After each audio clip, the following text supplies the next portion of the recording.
પેલી નાની ગોળ સફેદ અને જીભ પર મૂકતા તરત ઓગળી જતી મીઠી ગોળીઓ.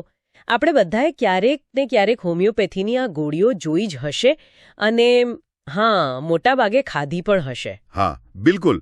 અને એ ખાવાની મજા પણ બહુ આવે. હા, ખરું ને. દેખાવમાં એ સૌ સામાન્ય ખાંડની ગોળીઓ લાગે છે, પરંતુ આજના આ વિગતવાર અભ્યાસમાં જે માહિતી સામે આવી રહી છે ને, તે ખરેખર વિચારતા કરી દે તેવી છે. સાચી વાત છે. આજના આપણા સત્રનો મુખ્ય હેતુ એ સમજવાનો છે કે આ સાદી દેખાતી ખાંડની ગોળીઓમાં દવા આખરે ઉમેરવામાં કેવી રીતે આવે છે. આ કોઈ સામાન્ય પ્રક્રિયા નથી, પણ એક અત્યંત ચોક્કસ કળા અને વિજ્ઞાનનો અદ્ભુત સંગમ છે. અને આજની આપણી આખી ચર્ચા હોમિયોપેથિક ગ્લોબ્યુલ મેડિકેશન સિદ્ધાંતો અને પ્રક્રિયા નામના એક બહુ જ રસપ્રદ દસ્તાવેજ પર આધારિત છે. ચોક્કસ.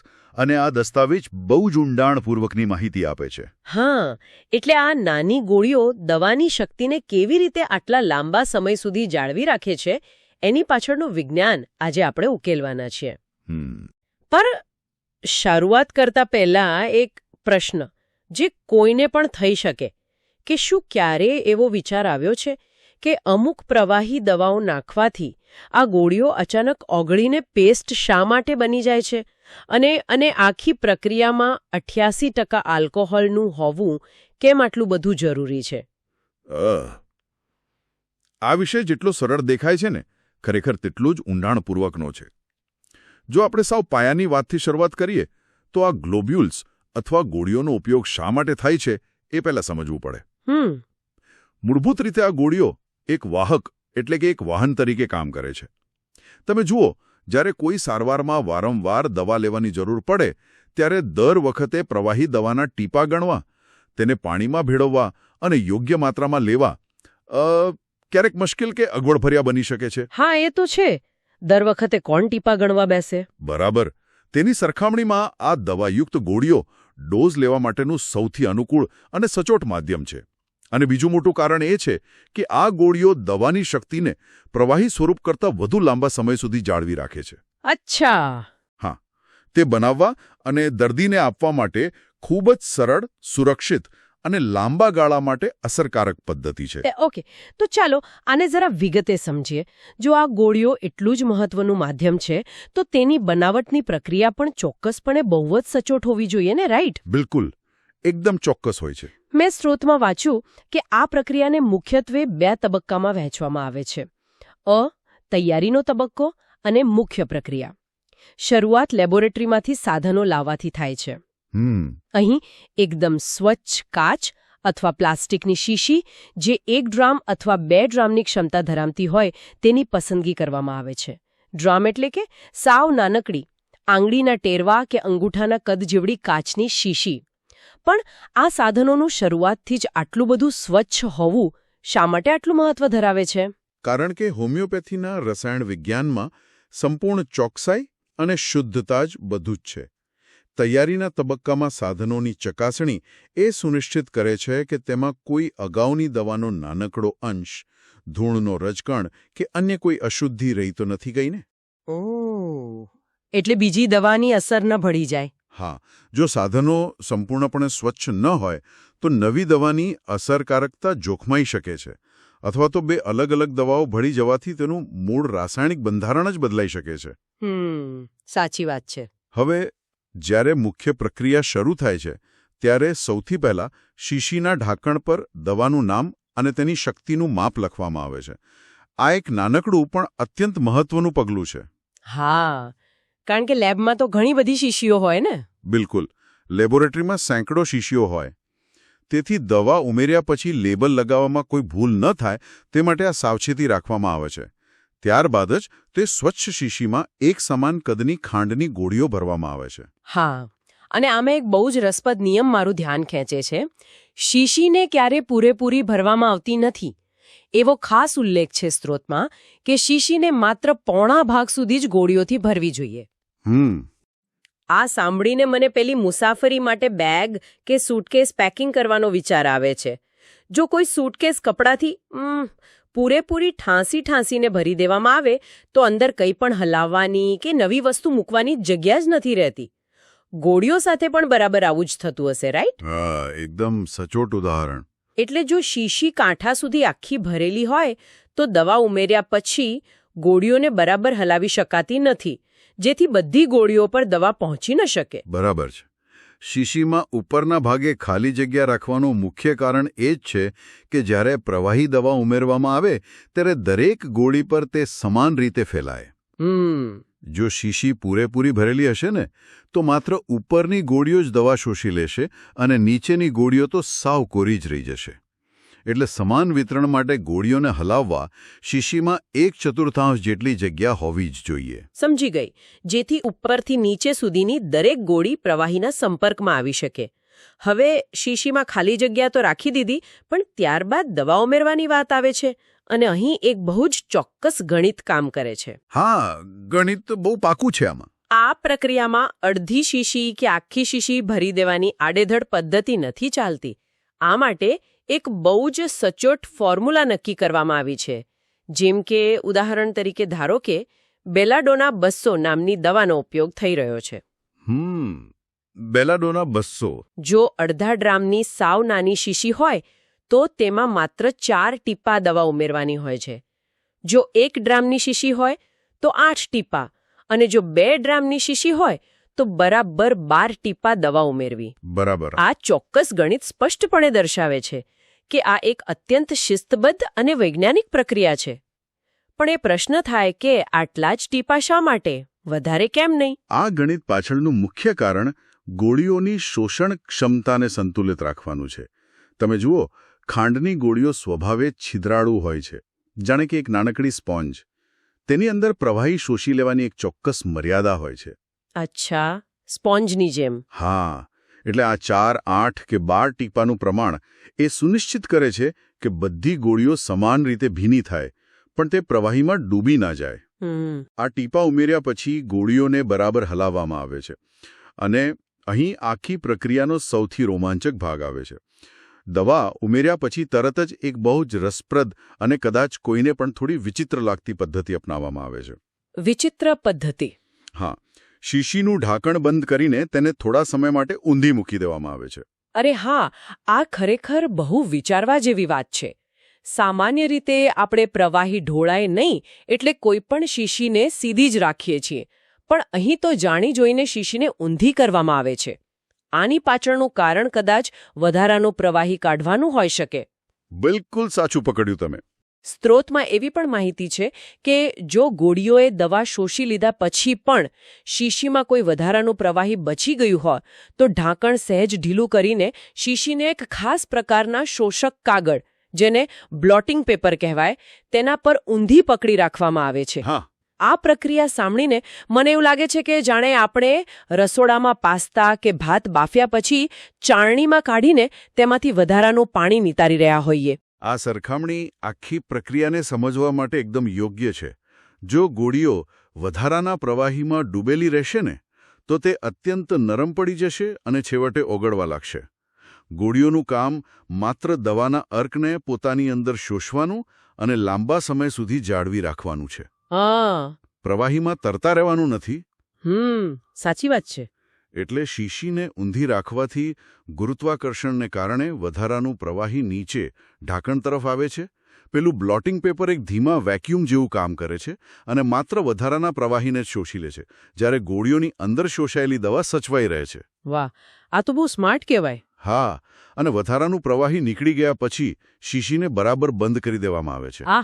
શીશી બંધ કર્યા પછી તેના પર ફાઇનલ લેબલ લગાવવામાં આવે છે, જેમાં દવાનું નામ, તેની શક્તિ અને બનાવટની તારીખ લખવી અત્યંત જરૂરી છે. બિલકુલ. પરંતુ આ પ્રક્રિયા અહીં જ પૂરી નથી થતી. સૌથી વધુ ધીરજ માંગી લેતો તબક્કો તો હવે શરૂ થાય છે. સ્ત્રોતમાં જણાવેલી આદર્શ પદ્ધતિ મુજબ આ દવાયુક્ત ગોળીઓને સંપૂર્ણ રીતે સૂકાવવા માટે 48 કલાક એટલે કે પૂરા 2 દિવસનો સમય આપવામાં આવે છે. ત્યારબાદ જ તે દર્દીના ઉપયોગ માટે તૈયાર ગણાય છે. હા, 48 કલાકનો સમય. મને એવું સમજાય છે કે આ 48 કલાકનો સમય એ સુનિશ્ચિત કરવા માટે આપવામાં આવે છે કે દવામાં રહેલો આલ્કોહોલ કુદરતી રીતે ઉડી જાય અને માત્ર દવાની મૂળ શક્તિ જ ગોળીમાં સચવાઈ રહે. એકદમ સાચી વાત છે. જો આખી પ્રક્રિયાને મોટા દૃષ્ટિકોણથી જોઈએ ને તો આ 48 કલાકની ધીરજ જ આ રાસાયણિક પ્રક્રિયાને એક કળામાં ફેરવે છે. કડા એ સાચું. જો ઉતાવળ કરવામાં આવે અને ગોળીઓ બરાબર સુકાય તે પહેલાં જ દર્દીને આપી દેવામાં આવે તો ગોળીઓ અંદરથી ભીની રહી જાય છે. આ ભીનાશ લાંબા ગાળે ગોળીઓને બગાડી શકે છે અને તેની અસરકારકતા ઘટાડી શકે છે. ઓરડાના સામાન્ય તાપમાને 48 કલાકની આ સૂકવણી પ્રક્રિયા ગોળીઓને ભવિષ્યના ઉપયોગ માટે એકદમ સ્થિર બનાવે છે. અચ્છા.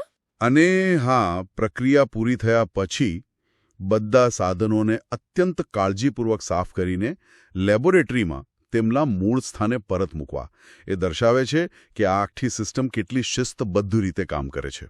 ખરેખર આ આખી પ્રક્રિયાની શિસ્ત અને ચોકસાઈ તો સમજાઈ ગઈ. પણ હવે આજના સત્રનું સૌથી મોટું અને રસપ્રદ રહસ્ય ઉકેલવાનો સમય આવી ગયો છે. હા, પેલું પેસ્ટ બની જવાનું રહસ્ય. બિલકુલ.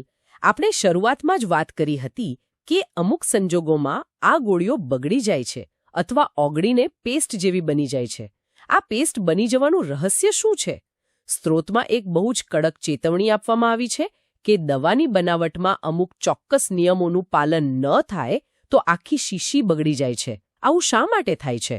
આ એક એવો મુદ્દો છે જે હોમિયોપેથીના રસાયણ વિજ્ઞાનને ખૂબ જ બારીકાઈથી સમજાવે છે. આ નિયમ સ્પષ્ટપણે જણાવે છે કે ખાંડની ગોળીઓમાં દવા ઉમેરવા માટે ક્યારે પણ 88% કરતાં ઓછો આલ્કોહોલ ધરાવતું ડાયલ્યુશન ન વાપરવું જોઈએ. 88%? હવે આ શા માટે એ સમજવું ખૂબ જ રોમાંચક છે. આ ગોળીઓ શેની બનેલી છે? તે મુખ્યત્વે ખાંડ અથવા લેક્ટોઝની બનેલી છે. ખાંડની પોતાની એક ભૌતિક સંરચના હોય છે અને રસાયણ વિજ્ઞાનમાં ખાંડનો સૌથી મોટો દુશ્મન કોણ છે? પાણી. હા, પાણી જ હોઈ શકે. સાવ સાચું, પાણી. ઓહ, હવે હું સમજી ગઈ. એટલે કે જો દવામાં પાણીનું પ્રમાણ વધારે હશે તો ખાંડની ગોળીઓ તેને સહન નહીં કરી શકે. પાણીના સંપર્કમાં આવતા જ ખાંડની મૂળભૂત સંરચના તૂટવા લાગશે અને ગોળીઓ પોતાનો આકાર ગુમાવીને ઓગળવા લાગશે. બિલકુલ સચોટ તર્ક છે તમારો. અને એટલા માટે જ બે ચોક્કસ પરિસ્થિતિઓનો ખાસ ઉલ્લેખ કરવામાં આવ્યો છે જ્યાં ગોળીઓ ઓગળીને પેસ્ટ બની શકે છે. કઈ બે પરિસ્થિતિઓ? પહેલી પરિસ્થિતિ છે મધર ટિંક્ચરનો ઉપયોગ. મધર ટિંક્ચર એ વનસ્પતિ કે ખનિજમાંથી કાઢવામાં આવેલ દવાનું મૂળ અને પ્રાથમિક સ્વરૂપ છે, જેમાં કુદરતી રીતે જ પાણીનું પ્રમાણ ખૂબ વધારે હોય છે. અચ્છા. અને બીજી? બીજી પરિસ્થિતિ છે નીચી પોટેન્સી, એટલે કે 1x, 2x, 3x વગેરે શક્તિવાળી દવાઓનો ઉપયોગ. જ્યારે આપણે આ નીચી પોટેન્સીની વાત કરીએ ત્યારે તેનો અર્થ એ છે કે દવામાં હજુ સુધી મૂળ અર્ક અને પાણીનો ભાગ વધારે છે અને આલ્કોહોલનું પ્રમાણ ઓછું છે.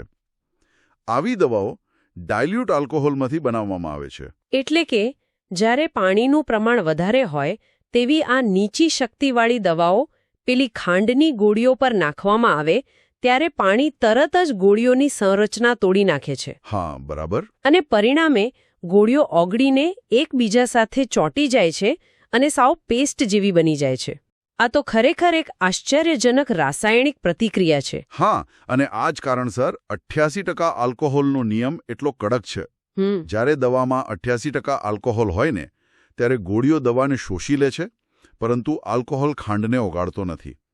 આલ્કોહોલ ઝડપથી બાષ્પીભવન પામીને હવામાં ઉડી જાય છે અને પાછળ માત્ર દવાનો શુદ્ધ અર્ક જ ગોળીના અણુઓ સાથે જોડાયેલો રહી જાય છે. ઓહ, એટલે ખાંડની ગોળીને ઓગળવાનો સમય જ નથી મળતો. હા, સમય જ નથી મળતો. આ જ કારણ છે કે હંમેશા હાઈ પોટેન્સી એટલે કે ઉચ્ચ શક્તિવાળી દવાથી જ ગોળીઓ તૈયાર કરવામાં આવે છે. આ વિજ્ઞાન ખરેખર આંખ ખોલનારું છે. ખાંડ, પાણી અને આલ્કોહોલ વચ્ચેનો આ સંબંધ આખી પ્રક્રિયાનો પાયો છે. પણ હવે એક નવો પ્રશ્ન ઊભો થાય છે. માની લો કે 88% આલ્કોહોલનો ઉપયોગ કરીને 48 કલાક સૂકવીને દવા સંપૂર્ણપણે યોગ્ય રીતે તૈયાર થઈ ગઈ. પણ ત્યારબાદ? આપણે સાંભળ્યું છે કે ગોળીઓ વર્ષો સુધી પોતાની દવાની અસર જાળવી શકે છે. એ વાત સાચી. પણ માત્ર ત્યારે જ જો તેને યોગ્ય રીતે સંગ્રહિત કરવામાં આવે. જાળવણી અથવા સ્ટોરેજ એ આખી પ્રક્રિયાનો એટલો જ મહત્વનો હિસ્સો છે જેટલી તેની બનાવટ છે. સાચી વાત.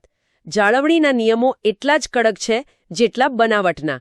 આ ગોળીઓને હંમેશા હવાચુસ્ત કન્ટેનરમાં જ રાખવી જોઈએ. હવાચુસ્ત એટલે અંદર હવા ન જવી જોઈએ.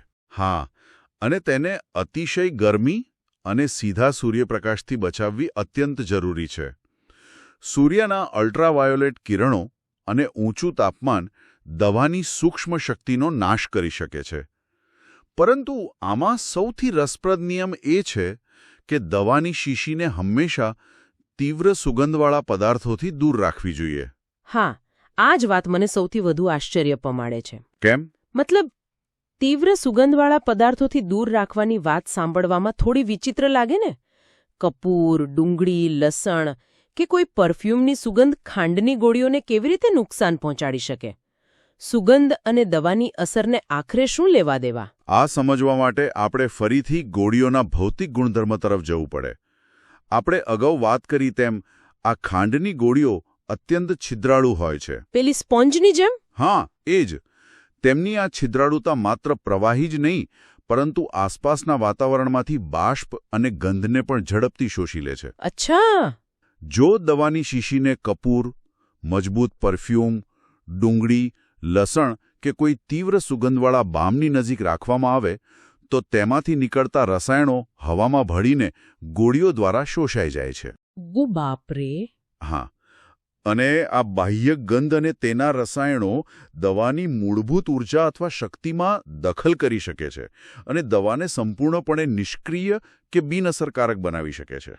એટલે જ હોમિયોપેથીની દવાઓને હંમેશા બંધ કબાટમાં, જ્યાં કોઈ સીધો સૂર્યપ્રકાશ, ગરમી કે અન્ય કોઈ સુગંધ ન આવતી હોય ત્યાં જ સાચવવાની સલાહ આપવામાં આવે છે. બિલકુલ. અને શીશીને હવાચુસ્ત રાખવી પણ એટલી જ જરૂરી છે, જેથી હવામાં રહેલો ભેજ પણ અંદર પ્રવેશી ન શકે. ભેજ પ્રવેશશે તો ફરીથી ખાંડ ઓગળવાની પ્રક્રિયા શરૂ થઈ જશે. પણ અહીં એક વ્યવહારુ પ્રશ્ન ઊભો થાય છે. બોલો. માની લો કે કોઈ કારણસર દવા યોગ્ય રીતે સચવાઈ નથી. કદાચ ઢાંકણ ખુલ્લું રહી ગયું કે ભેજ લાગી ગયો. તો કેવી રીતે ખબર પડે કે હવે આ દવા ઉપયોગ કરવા લાયક નથી રહી? આ એક બહુ જ અગત્યનો મુદ્દો છે જે દર્દીની સુરક્ષા સાથે સીધો જોડાયેલો છે. જ્યારે પણ દવા બગડી જાય છે ને ત્યારે તે સ્પષ્ટ ભૌતિક સંકેતો આપે છે. કેવા સંકેતો?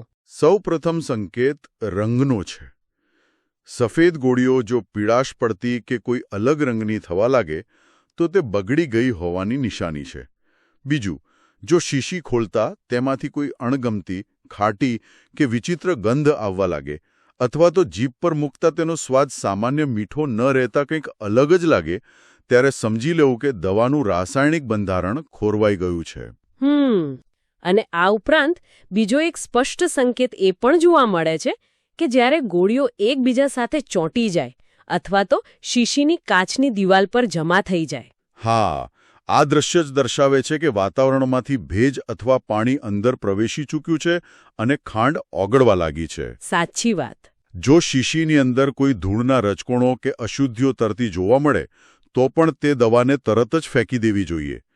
એક છેલ્લો મુદ્દો જે પ્રક્રિયામાં ભૂલ થાય ત્યારે ઉદ્ભવે છે તે છે અતિસંતૃપ્ત થવું. અતિસંતૃપ્ત? હા, એટલે જો બનાવતી વખતે ભૂલથી દવાના વધારે પડતા ટીપા પડી ગયા હોય અને પેલું બ્લોટિંગ પેપરથી વધારાનું પ્રવાહી ન કઢાયું હોય ને તો ગોળીઓ અતિસંતૃપ્ત થઈ જાય છે અને ઓગળીને નકામી થઈ જાય છે. આવી દવા પણ ક્યારેય ઉપયોગમાં લઈ શકાતી નથી. સમજાયું. આ સમગ્ર પ્રક્રિયાનું વિશ્લેષણ સ્પષ્ટ કરે છે કે આ માત્ર ખાંડની ગોળીઓમાં પ્રવાહી ભેળવવાની કોઈ સાદી કે સામાન્ય પ્રક્રિયા બિલકુલ નથી. ના, જરાય નથી. આ એક અત્યંત ચોક્કસ અને સંતુલિત પ્રક્રિયા છે જેમાં ભૌતિકશાસ્ત્રની શોષણ શક્તિ, રસાયણ વિજ્ઞાનનો આલ્કોહોલ અને પાણી વચ્ચેનો ભેદ, ગણિતના ચોક્કસ ટીપાની ગણતરી અને પર્યાવરણીય નિયંત્રણનું સુંદર સંયોજન જોવા મળે છે. વાહ! તો આ બધી ચર્ચાનો અંતિમ નિષ્કર્ષ શું છે? આ માહિતી આપણને શું શીખવે છે? આનો અર્થ એ છે કે આગામી વખતે જ્યારે પણ કોઈ હોમિયોપેથીની પેલી નાની કાચની કે પ્લાસ્ટિકની શીશી જોશે ને ત્યારે તેમને તે માત્ર ખાંડની મીઠી ગોળીઓ નહીં લાગે. સાચી વાત. તે જોતા જ પેલું અડધા ડ્રામમાં 4 ટીપા અને 1 ડ્રામમાં 8 ટીપા ઉમેરવાનું ચોક્કસ ગણિત યાદ આવશે. ગોળીઓ ન ઓગળે તે માટે 88% એલ્કોહોલની જરૂરિયાત અને બ્લોટિંગ પેપર પર વધારાનું પ્રવાહી કાઢવાની પદ્ધતિ પણ ચોક્કસ યાદ આવશે. બિલકુલ. આપણને તે 48 કલાકની ધીરજ માંગી લેતી સૂકવણી પ્રક્રિયા યાદ આવશે, જે દવાની શક્તિને વર્ષો સુધી સ્થિર રાખે છે. આ એક નાનકડી શીશીમાં ખરેખર બહુ મોટું વિજ્ઞાન છુપાયેલું છે. ચોક્કસ. જો આપણે આ સમગ્ર વિશ્લેષણને એક મોટા ચિત્ર સાથે જોડીએ ને, તો માહિતી અને ઝડપના આજના આ યુગમાં જ્યાં બધું જ ઇન્સ્ટન્ટ મેળવવાની ઉતાવળ હોય છે, ત્યાં આવી ઝીણવટભરી બાબતો સમજવી એ ખરેખર જ્ઞાનમાં વધારો કરનારી એક આહાક્ષણ છે. હા, ખરેખર આહાક્ષણ છે. કોઈપણ દવા રોગ પર કેવી રીતે કામ કરે છે તે સમજવું જેટલું મહત્વનું છે, તે દવા દર્દીના શરીર સુધી કયા માધ્યમથી સુરક્ષિત અને અસરકારક રીતે પહોંચે છે તે સમજવું પણ એટલું જ રસપ્રદ છે. આ પદ્ધતિ દર્શાવે છે કે કેવી રીતે એક સાવ નિષ્ક્રિય પદાર્થ એટલે કે સાદી ખાંડની ગોળી યોગ્ય વૈજ્ઞાનિક પ્રક્રિયામાંથી પસાર થયા પછી એક અત્યંત શક્તિશાળી દવાનો વાહક બની શકે છે. વાત એકદમ સાચી છે. એક નિષ્ક્રિય પદાર્થને દવાનો શક્તિશાળી માધ્યમ બનાવવાની આ પ્રક્રિયા ખરેખર અદ્ભુત છે. બિલકુલ. અને હવે આજના આ વિગતવાર અભ્યાસને સમાપ્ત કરતા પહેલા એક વિચાર પ્રેરક પ્રશ્ન પર ચર્ચા કરવી છે, જે કદાચ ભવિષ્યની દિશા બતાવી શકે. કયો પ્રશ્ન? આજના વિશ્લેષણ પરથી એ સ્પષ્ટ થયું કે આ છિદ્રાળુ ખાંડની ગોળીઓ દવાની અસરને અત્યંત લાંબા સમય સુધી અને સચોટ રીતે જાળવી શકે છે, તે પણ કોઈપણ ખાસ તાપમાન જાળવ્યા વિના. હા, એ તો આપણે જોયું. તો શું ભવિષ્યમાં આ જ સમાન પદ્ધતિ એટલે કે વાહક તરીકે ખાંડ કે લેક્ટોઝની ગોળીઓનો ઉપયોગ એલોપેથી અથવા અન્ય આધુનિક ઔષધીય પ્રણાલીઓમાં પણ પ્રવાહી દવાઓના વિકલ્પ તરીકે કરી શકાય ખરો? અરે વાહ, આ બહુ જ રસપ્રદ વિચાર છે. આજે ઘણી આધુનિક દવાઓ અને રસીઓને સાચવવા માટે અત્યંત નીચા તાપમાનની અને કોલ્ડ ચેન સ્ટોરેજની જરૂર પડે છે. જો આપણે આધુનિક દવાઓના અર્કને આ રીતે ખાંડની ગોળીઓમાં સ્થિર કરી શકીએ, તો શું ભવિષ્યમાં દવાઓને દૂરના વિસ્તારોમાં કોઈ પણ ખર્ચાળ સ્ટોરેજ વિના વર્ષો સુધી સરળતાથી પહોંચાડી અને સંગ્રહિત કરી શકાશે? આ એક એવો વિચાર છે જે ઔષધીય વિજ્ઞાનની જાળવણી પદ્ધતિઓના ભવિષ્ય વિશે વિચારવા મજબૂર કરે છે. આ ખરેખર એક ઊંડો અને સંશોધન માંગતો વિચાર છે. જો દવાની જાળવણીની આ ઐતિહાસિક અને અત્યંત પ્રભાવશાળી પદ્ધતિ પાછળના વિજ્ઞાનનો વ્યાપ આધુનિક દવાઓ માટે વધારી શકાય, તો તે તબીબી ક્ષેત્રે દવાની જાળવણી અને વિતરણમાં એક ક્રાંતિકારી બદલાવ લાવી શકે છે. ચોક્કસપણે. વિજ્ઞાનમાં જૂની પદ્ધતિઓ ઘણીવાર ભવિષ્યના નવા રસ્તાઓ ખોલી આપે છે. અને આ વિચારવા લાયક પ્રશ્ન સાથે આપણે આજની આ રોમાંચક સફર અહીં જ અટકાવીએ છીએ. જ્ઞાનના આ વિગતવાર અભ્યાસમાં જોડાવા બદલ અને આ અદ્ભુત વિજ્ઞાનને સમજવા બદલ આભાર. ફરી મળીશું એક નવા વિષય અને નવા રહસ્યોના ઊંડાણપૂર્વક વિશ્લેષણ સાથે. શીખતા રહો અને વિચારતા રહો.